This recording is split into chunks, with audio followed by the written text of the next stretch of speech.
ধুবুৰী ধৰ্মশালা দাৰুল উলুম মাদ্ৰাছাৰ কোনো অনিয়ম হোৱা নাই।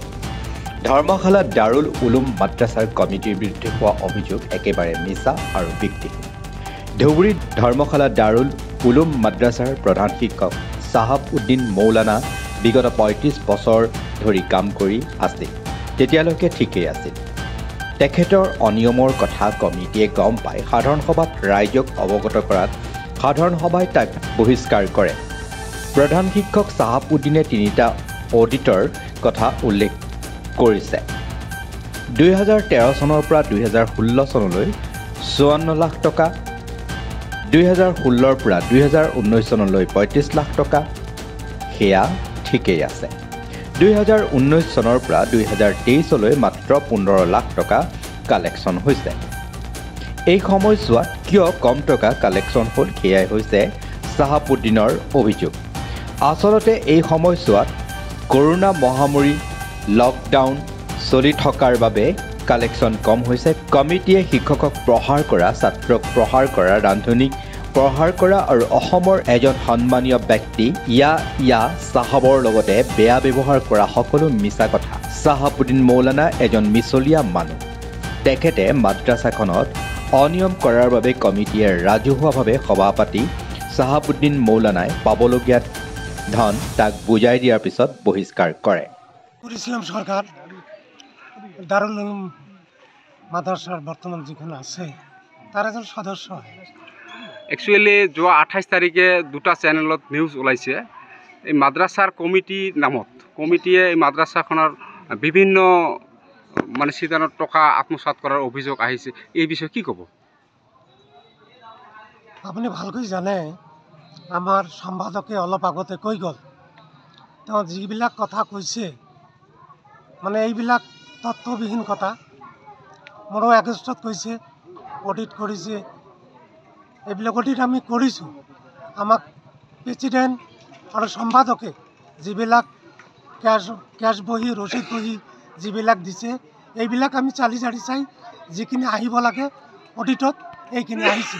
কিন্তু মোকো দুখিছে, মই টকা খাইছোঁ বুলি কয়। এইটো দুখ লগা কথা। মই এজন ৰিটায়াৰ্ড হেডমাষ্টাৰ, এতিয়ালৈকে এখন বিদ্যালয়ত প্ৰিন্সিপাল হৈ আছোঁ। কিন্তু মোৰ বিৰুদ্ধে তেখেত তেনেকুৱা কথা কোৱাটো সঁচাকৈ দুৰ্ভাগ্যজনক আৰু মই ধিক্কাৰ দিওঁ।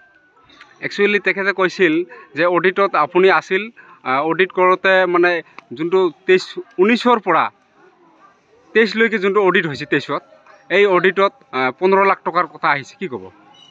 ১৫ লাখ টকা আহিছে, এইটো হয়। কিন্তু কি কাৰণত আহিল ইমান কম?